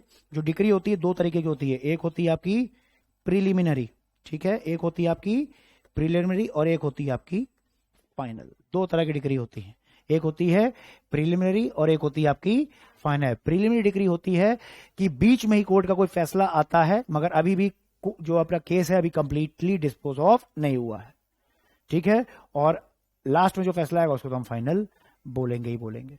समझ आ रहा है? तो दो तरह की डिग्री है, प्रीलिमिनरी होती है और आपकी फाइनल भी होती है, ठीक है। प्रीलिमिनरी कौन सी होती है? प्रीलिमिनरी कौन सी होती है? When the further proceedings have to be taken, ठीक है, बोल सकते हैं when further proceedings have to be taken, ठीक है, वो कौन सी है? Preliminary. When the case is finally disposed of, वो कौन सी है? फाइनल। यही होगा, ठीक है। मगर डिक्री वर्ड अगर यूज हो गया, अब आप बोलोगे सर आप बोल रहे थे ऑर्डर है, बीच में चलते चलते तो ऑर्डर आता है, मगर बेटा जो ऑर्डर आता है ना उससे राइट्स एंड लायबिलिटीज नहीं होंगी। प्रीलिमिनरी डिक्री ऐसी डिक्री होगी जिससे आपको दिखेगा कि हाँ भाई यहाँ पे किसी की राइट्स एंड लायबिलिटी क्रिएट हो रही है केस के चलते चलते, और अभी प्रोसीडिंग बची होगी मगर फिर भी होगा, आपको दिखेगा इसे, वो मैं बताऊंगा, एग्जाम्पल्स आपको दूंगा आगे जाके। क्लियर है? बस आपको ये दिमाग में रखना है कि डिक्री सर दो तरीके की होती है, दैट्स इट।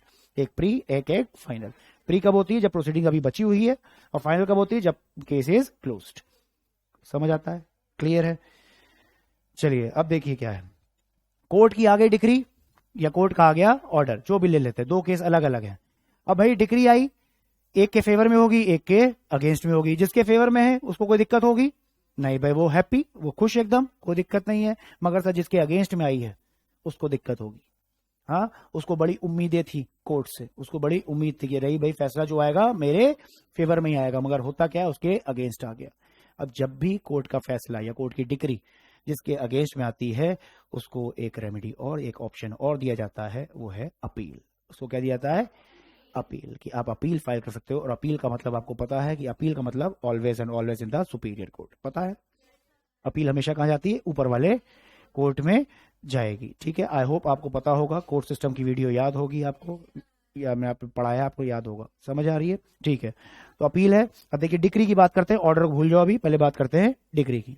डिक्री के केस में नॉर्मली देखा जाए, इन जनरल देखा जाए तो डिक्री के केस में अपील इज अलाउड। डिक्री के केस में अपील इज अलाउड। समझ आता है कि नहीं? डिक्री केस में appeal is allowed, but there are some exceptions. कुछ ऐसे केसेस होंगे जहां पे अपील अलाउ नहीं होगी। वो एक्सेप्शंस क्या है हम लोग बाद में बात करेंगे, आएगा ऐसा, ठीक है, हम लोग बाद में बात करेंगे जब डिटेल में पढ़ेंगे। तो इन जनरल क्या है? डिक्री के अगेंस्ट अपील इज अलाउड, मतलब और कुछ एक्सेप्शंस है जहां पे अपील अलाउ नहीं होती, ठीक है। तो हम लोग क्या देखना है? Appeal is allowed. देखिए, मगर अपील जो है सिर्फ 2 appeals are allowed, first appeal and second appeal, उससे ज्यादा आप अपील नहीं कर सकते। तो जो पहली अपील है, वो जो अपील करोगे वो किस बेस पे करोगे? वो होता है on the basis of question of law या तो क्वेश्चन ऑफ फैक्ट्स। अगर आपको ऐसा लगता है कि भाई जो लॉ के इंटरप्रिटेशन में कुछ ना कुछ गड़बड़ हो गई है जैसे, तो क्वेश्चन ऑफ लॉ बन गया, इसके बेस पे आप कर रहे हो। या तो आप क्या कर रहे हो? क्वेश्चन ऑफ फैक्ट्स, फैक्ट्स को सही से समझा नहीं है, ऐसा कुछ हो सकता है। तो दोनों के बेस पे आप कर सकते हो, और लगा हुआ है। First appeal can be filed on the basis of either question of law और क्वेश्चन ऑफ फैक्ट्स, जो भी आपके ऊपर है, जो भी आपको परेशानी है, आप किसी के बेस पे भी कर सकते हो पहली अपील। बट जो सेकंड अपील है वो सिर्फ और सिर्फ क्वेश्चन ऑफ लॉ के बेस पे जाएगी, उसके अलावा नहीं, उसके अलावा नहीं। अगर क्वेश्चन ऑफ लॉ से मैटर कुछ है तो आप जाके सेकंड अपील फाइल कर सकते हो, मगर क्वेश्चन ऑफ फैक्ट्स का है तो वहां पे उसको माना ही जाएगा, वहीं पे केस खत्म, जो फैसला आ गया वहीं पे केस खत्म। समझ आता है? ठीक है, तो हम लोग का मतलब बस ये है समझना कि sir in case of decree appeal is allowed. 2 appeal मिलती है हमको, फर्स्ट अपील मिलती है, सेकंड अपील मिलती है। First appeal can be filed on the basis of question of law and fact both, मगर सेकंड अपील जो मिलेगी सिर्फ और सिर्फ on the question of law, that's it. समझ आता है? इसी तरह अब आता है ऑर्डर। अब ऑर्डर के केस में क्या होता है? कोर्ट का ऑर्डर आया, अब ऑर्डर के अगेंस्ट क्या लिखा है? अपील अगेंस्ट ऑर्डर नॉर्मली क्या लगा, देखो जर्नल पॉइंट, पहले हम लोग को पहले जर्नल पॉइंट आने चाहिए कि जर्नल क्या चीज है, आगे क्या है देखा जाएगा। अब डिक्री के against generally appeal is allowed, ठीक है, मगर उसकी एक्सेप्शन क्रिएट करेगी, इसमें अलाउड नहीं है। यहां पे क्या बोला है कि ऑर्डर में क्या बोल रहा है कि नॉर्मली नॉट अलाउड, मगर कुछ ऐसे केस होंगे जहां पे अलाउ होगा, जस्ट अपोजिट है, समझ आ रहा है, ठीक है। तो नॉर्मली नॉट अलाउड, मगर कुछ ऐसे केसेस हैं जहां पे अपील इज अलाउड, वो आपका दिया है section number 104 of civil procedure code में। वहां पे 5 ऐसे ऑर्डर्स हैं, वहां 5 ऑर्डर लिखे हम लोग पढ़ेंगे, है हमारे सिलेबस में। वहां 5 ऐसे ऑर्डर्स हैं कि उन ऑर्डर्स के अगेंस्ट आप अपील फाइल कर सकते हो, अपील फाइल करते हो, और मगर एक ही बार अपील अलाउड है, दैट्स इट, उसके बाद नहीं, ओनली 1 अपील, बस एक बार अपील मिलेगी आपको, उसके बाद नहीं। तो और कितने ऑर्डर्स है, सिर्फ 5, वहां लिखा हुआ लिस्ट में, देखिए लिखा है यहाँ पे some exceptions, section 104 5 appealable orders, इसको हम लोग डिटेल में पढ़ेंगे। समझ आ रहा है, मतलब ये समझ आ रहा है कि सर डिक्री के अगेंस्ट अपील इज अलाउड है, ठीक है, और ऑर्डर्स के अगेंस्ट भी अलाउड है, मगर कुछ केस में है, कल हर केसेस में नहीं है, ठीक है। डिक्री में 2 अपील है, ऑर्डर्स में सिर्फ 1 अपील। आता है समझ, कोई दिक्कत तो नहीं है, ये हमारा टॉपिक है पूरा, अपील का एक हमारे पास पूरा टॉपिक है, वहां हम लोग डिटेल कर बात करेंगे, ठीक है। ऊपर ऊपर सब आपको बस मैं समझाना चाह रहा हूं कि है क्या क्या चीज, अब ये समझो। देखिए ये नॉर्मल सी चीज लिखी हुई है, मिस्टर ए कौन है, बायर है, मिस्टर बी कौन है, सेलर है, और दोनों के बीच में क्या हो रहा है, कॉन्ट्रैक्ट हो रहा है, किसका, for the sale of immovable property का केस हो रहा है, या तो मूवेबल प्रॉपर्टी, कोई भी ले सकते हैं, ठीक है, एग्जाम्पल कोई भी ले लो कि दोनों में कॉन्ट्रैक्ट हो रहा है for the sale of movable और immovable property as the case में भी, ठीक है, दोनों के बीच में कॉन्ट्रैक्ट होता है। पॉइंट नंबर 2, जो मिस्टर बी हैं, जो ये सेलर हैं, ठीक है, जो मिस्टर बी कौन है, सेलर, जिसके पास प्रॉपर्टी है, ये क्या करता है, ब्रीच ऑफ कॉन्ट्रैक्ट करता है, ही ब्रीचेस दी कॉन्ट्रैक्ट। अब जब ब्रीच किया तो ऑब्वियस सी बात है, जिसको इंजरी हुई है उसके पास एक अधिकार आ जाएगा, एक रेमेडी आ जाएगी कि नहीं आ जाएगी, उसके पास रेमेडी क्या है, A files a plaint against B in a civil court asking और प्रेइंग फॉर अ रेमेडी, यही होता है, यही हम लोगों ने पढ़ा अभी तक, यही होता है। और 4 क्या होगा, व्हेन सिविल कोर्ट एडमिट्स, अब देखो ये आपके लिए पॉइंट नया, व्हेन सिविल कोर्ट एडमिट्स और accepts the plaint against mister B then it is registered as a suit. जैसे ही वो प्लेंट एक्सेप्ट करता है, बोल दिया जाएगा कि सूट फाइल हो गया है। समझ आ रहा है कि नहीं, when the civil court admits और एक्सेप्ट्स द प्लेंट, तब बोला जाता है कि भाई मिस्टर बी के खिलाफ सूट रजिस्टर्ड हो चुका है। समझ आता है, तो ये बोलते हैं ना कि I will sue you in the court. Sue करते कैसे हैं, थ्रू प्लेंट फाइल करते हैं, जैसे ही वहां पर रजिस्टर होता है वैसे बोल देंगे सूट। समझ आता है, क्लियर है। ये लो भाई आपकी ये अलग अलग टर्म्स हैं, ये बहुत देखो दिमाग से क्या लिखा है, देखो क्या लिखा है। स्टेप नंबर 1 इनिशियल प्लेंट डलती है, स्टेप नंबर 1 क्या है, मिस्टर ए कौन है, प्लेंटिव, देखो क्या लिखा है, मिस्टर ए कौन है, प्लेंटिव, मिस्टर ए क्या कर रहे हैं, मिस्टर बी ये डिफेंडेंट के अगेंस्ट क्या फाइल कर रहे हैं, एक प्लेंट फाइल कर रहे हैं, ठीक है, इनिशियल प्लेंट फाइल कर रहे हैं, आता है समझ। अब देखो क्या हुआ, स्टेप 2A देखो क्या हो रहा है, स्टेप 2A क्या लिखा है, मिस्टर ए केस जीत जाते हैं, हो गया, जो केस जीतता है, जिसके फेवर में डिक्री आती है उसको क्या बोलते हो आप, डिक्री होल्डर, ठीक है, और जिसके अगेंस्ट होती है उसको क्या बोलते हो, लूजर, जजमेंट डेटर। अब भाई जो केस जीत गया वो तो हैप्पी है, इसमें तो कोई दिक्कत है ही नहीं, कोई दिक्कत होगी इसको, कोई दिक्कत, मगर सर जो केस हार गया उसके पास एक मौका है, क्या है, अपील फाइल करने का। वो क्या करेगा, मिस्टर बी क्या करेगा, when mister B files appeal to the superior court, जब वो सुपीरियर कोर्ट में अपील फाइल करता है तो मिस्टर बी का जो नाम था पहले डिफेंडेंट, अब वो चेंज हो गया, अब वो बन गया एपेलेंट, अब वो क्या बन गया, अपेलेंट। तो मतलब the one who files the appeal is known as appellant. समझ आता है, जो अपील फाइल करता है उसको बोलते हैं अपेलेंट, और जिसके अगेंस्ट फाइल किया है, प्लेंटिफ के अगेंस्ट ही कर रहा है ना एक तरह से, जिसके अगेंस्ट फाइल कर रहा है उसका नाम हो जाता है रिस्पोंडेंट। समझ आता है, जब इनिशियल में केस फाइल करते हैं तो प्लेंटिफ एंड डिफेंडेंट, ठीक है, अब दोनों में से जो भी केस जीते, ए जीते या बी जीते, जो भी जीते, मतलब जो भी हारी आई पार्टी है, जो भी केस फाइल करेगा, जो लूजर है वो हमेशा अपेलेंट बनता है और जो विनर होता है वो हमेशा रिस्पोंडेंट बनता है। समझ आ रही है? क्लियर है? तो ये टर्म्स आपको माइंड में रखने, टर्म्स नहीं भूलेगा कोई, ठीक है? प्लेंटिफ, क्या क्या टर्म्स हम लोगों ने पढ़ ली अभी तक? प्लेंट हो गया, प्लेंटिफ हो गया, डिफेंडेंट हो गया, रिटन स्टेटमेंट हो गया, पढ़ा है हम लोग ने। डिक्री होल्डर पढ़ लिया, जजमेंट डेटर पढ़ लिया, अपील पढ़ा, एपेलेंट पढ़ा, रिस्पोंडेंट पढ़ा। समझ आ रहा है? ये सब टर्म्स हैं आप, और एक सूट पढ़ा। ये 8-10 टर्म्स आपके लिए हैं। प्लेंट है, समझ आ रहा है कि नहीं? क्लियर है क्लियर? बहुत बढ़िया, क्लियर है तो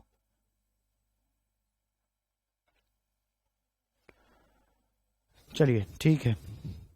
इधर देखो क्या लिखा है, इधर क्या लिखा है, इधर क्या लिखा है? सीपीसी क्या लिखा है? Civil procedure code. देखो क्या लिखा है एकदम, सीपीसी को लाने का मकसद क्या था, मतलब what was the aim. CPC को, सिविल प्रोसीजर कोड को, भाई एक्ट, देखो भाई कोई भी कानून लाते हैं, कोई भी कानून बनेगा तो ऑब्वियस सी बात है कोई ना कोई उसके पीछे मकसद होगा कि नहीं? अगर कोई मकसद ही नहीं है तो कानून क्यों बनाएंगे भाई? समझ आता है? तो सीपीसी को लाने के पीछे मकसद क्या है देख लीजिए। इट कॉन्सोलिडेट्स, कौन से मतलब इकट्ठा करना, and amends all the procedures to be followed by a civil court in a civil litigation. क्या बोलना चाह रहा है ये? क्या बोलना चाह रहा है ये? क्या बोल रहा है? इसका मकसद क्या था इसको लाने का? कि ये कॉन्सोलिडेट करेगा और क्या करेगा? अमेंड करता है क्या? All the procedures to be followed by a civil court in a civil litigations. क्या बोल रहा है बताओ, क्या बोल रहा?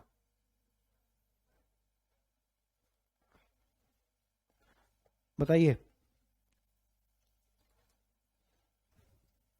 सुनो।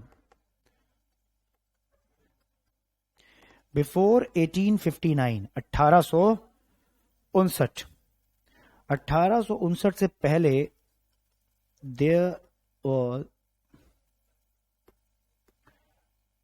was no uniform codified law। 1859 के पहले ना कोई एक यूनिफॉर्म कोडिफाइड लॉ था ही ना। समझ आ रही है? यूनिफॉर्म का मतलब क्या? यूनिफॉर्म का मतलब एक लॉ जो सब उसको फॉलो करते हो, यूनिफॉर्म का मतलब यही है। समझ आ रहा है कि नहीं? हाँ, और कोडिफाइड मतलब जो रिटन लॉ हो। समझ आता है? तो कोई उसके 1859 से पहले कोई कोडिफाइड लॉ था ही नहीं, एक यूनिफॉर्म कोडिफाइड लॉ नहीं था जिसको एक ही कानून को सब फॉलो करे। होता क्या था उसके पहले, क्या था ना 1859 के पहले क्या था कि अलग अलग कोर्ट्स थे, कोर्ट्स तो थे, ठीक है, अलग अलग कोर्ट क्या करते थे, अलग अलग कोर्ट क्या कर रहे थे, अपना अपना प्रोसीजर फॉलो कर रहे। समझ आ रहा है? कोई कोर्ट कुछ प्रोसीजर फॉलो कर रहा है, कोई कोर्ट कोई प्रोसीजर फॉलो कर रहा। समझ आ रही है? मगर कोई यूनिफॉर्मिटी थी ही नहीं, जिसकी वजह से दिक्कत आना शुरू हो गई। समझ आ रहा है? जब दिक्कतें आना शुरू हो गई तो भाई हुआ क्या कि भाई जो ऑलरेडी पहले से प्रोसीजर सब थे उन सबको कर दिया इकट्ठा, कॉन्सोलिडेट। जो अलग अलग प्रोसीजर फॉलो हो रहे थे ना उन सबको क्या कर दिया? सबको कर दिया, कॉन्सोलिडेट कर दिया, और जो जरूरी के चेंजेस थे, अमेंडमेंट से अमेंडमेंट करी और एक कोडिफाइड लॉ बना दिया गया। समझ आता है? समझ आता है? उसको एक कोडिफाइड तो लॉ बना दिया। तो इसका मतलब हुआ सर 1859 में पहली बार first time CPC was introduce. 1859 में first time CPC was introduce, पहली बार सीपीसी आया। और जब सीपीसी आया ये टाइम टू टाइम अमेंडमेंट हुई, इसमें टाइम टू टाइम अमेंडमेंट होती गई। ठीक है, मैं लिख देता हूं, amended time to time and replaced by, और इसको रिप्लेसमेंट हुआ एंड रिप्लेस्ड बाय। फिर इसके बाद क्या आया? 1877 में आया, वो कौन सा बना? सीपीसी 1877 ये आया। इसमें भी फिर क्या हुआ? अमेंडमेंट होती गई टाइम टू टाइम। और उसके बाद फिर आया आपका 1882 में आया। समझ आ रहा है? सीपीसी 1882। उसके बाद आपका इसमें भी क्या होती गई? इसमें भी बेटा चेंजेस आते गए, इसमें भी अमेंडमेंट्स होती गई। ठीक है, इसमें भी चेंजेस होते गए एंड फाइनली 1908 में आपका ये एक्ट आ गया जो आज की डेट में हम लोग पढ़ रहे हैं। समझ आ रहा है। और फाइनली 1908 में आपका आया सीपीसी 1908। अभी इसके बाद रिप्लेस अभी नहीं हुआ, जो भी चेंजेस होते हैं इसी में थोड़े बहुत कर देते हैं और इसी को चला। समझ आ रहा है। तो आज की डेट में हमारे पास 1900, मतलब क्या है, मतलब मेरा इसको बताने का नहीं था, मतलब ये था इसका एम का मतलब क्या, इसको लाया क्यों गया, इसको एम क्या था, consolidate and amend all the procedures to be followed, इसको फॉलो करना है। कौन करेगा, by civil courts in the civil litigation, ये मकसद था इसको लाने का। समझ आ रहा है। तभी इसको बोलते हैं एक कोड है, सिविल प्रोसीजर कोड। आपको पता है what is the difference between code and act? Companies act, contract act, civil procedure code. Code क्या है, इंडियन पीनल कोड, हाँ समझ आ रहा है। Insolvency and bankruptcy code. Difference क्या है, लॉ तो वो भी, लॉ तो ये भी। डिफरेंस क्या है, डिफरेंस क्या है, सुनो। कोड में क्या होता है, कोड का मतलब होता है कंसोलिडेट कर देना। मतलब क्या हो रहा है, उस लॉ के आने से पहले, उस कोड के आने से पहले उसी मैटर को डील करने के लिए अलग अलग कानून थे, ठीक है, अलग अलग कानून थे। उन सभी कानूनों को क्या करा गया, सबको कर दिया कंसोलिडेट और एक बोल दिया गया कि ये बन गया एक कोड। समझ आता है। लिखने की जरूरत नहीं, लिखना नहीं कुछ, आपकी बुक के पहले पेज में लिखा है मैंने वहां पे, ठीक है, पढ़ाऊंगा वहां पे, रीड करा दूंगा। समझ आ रहा है, यही होता है, इसको बोलते हैं कोड। समझ आ रहा है। किसी एक मैटर को डील करने के लिए अलग अलग कानून बना गया है, तो सबसे बेस्ट क्या है, सबको कंसोलिडेट कर दो, मर्ज कर दो। समझ आता है, उसको बोलते हैं कोड। क्लियर है, आता समझ। चलिए स्कोप देखिए क्या लिखा है, ध्यान से पढ़ना, बहुत इंपॉर्टेंट है ये स्कोप इसका। दिस कोड, कोड कौन सा जो हम लोग पढ़ रहे हैं, क्या, this code CPC does not affect or supersede any special law। क्या बोल रहा है ये आपको, स्पेशल लॉ मीन्स वही सब्सटेंटिव लॉ, अभी पढ़ाया था मैंने शुरू में। अब सीपीसी क्या है, प्रोसीजरल लॉ है, और आपको क्या बोला कि सर प्रोसीजरल लॉ कभी भी सुपरसीड नहीं करेगा, हमेशा और हमेशा सब्सटेंटिव लॉ प्रिवेल करेगा। समझ आ रहा है। तो क्या लिखा है, this code does not affect और supersede any of the special laws, supersede नहीं कर सकता। Number 2, if for any matter, अगर कोई भी मैटर के लिए क्या हो रहा है, special law is silent, special law is silent, special law में कोई भी प्रोसीजर एंड ऑल कुछ नहीं दिया, तो क्या फॉलो करोगे आप, चुपचाप हम फॉलो कर लेंगे अपना सीपीसी को। समझ आ रहा है, चुपचाप हम लोग code will be followed, simple है एकदम, ये बताया हुआ है मैंने अभी शुरू में बता दिया आपको, ठीक है। और लास्ट में क्या लिखा है, in case of any confrontation या कॉन्ट्रडिक्शन बिटवीन द कोड और एनी सब्सटेंटिव लॉ और स्पेशल लॉ, कौन सा प्रिवेल करेगा, स्पेशल लॉ विल प्रिवेल। समझ आ रहा है, ये पढ़ लिया हम लोग ने ऑलरेडी, सब्सटेंटिव प्रोसीजर बता दिया था आपको, आता है समझ, क्लियर है, कोई दिक्कत परेशानी है बता दो, पक्का, ठीक है। हाँ इतना ये था बेसिक्स जो मुझे आपको बताना था कि एक तरह से बेसिक्स आपको मतलब ये है कि आपको फील हो जाए कि सीपीसी में हमको पढ़ना क्या क्या चीज है, ये आपको समझना जरूरी है, ठीक है। चलिए भाई नेक्स्ट क्लास में बुक से पढ़ेंगे, ठीक है, book open, will open the book in the next class में, बुक ओपन करेंगे और वहां से आप शुरू करेंगे, ठीक है। क्लियर, इतना इंट्रोडक्शन बहुत है। चलिए भाई।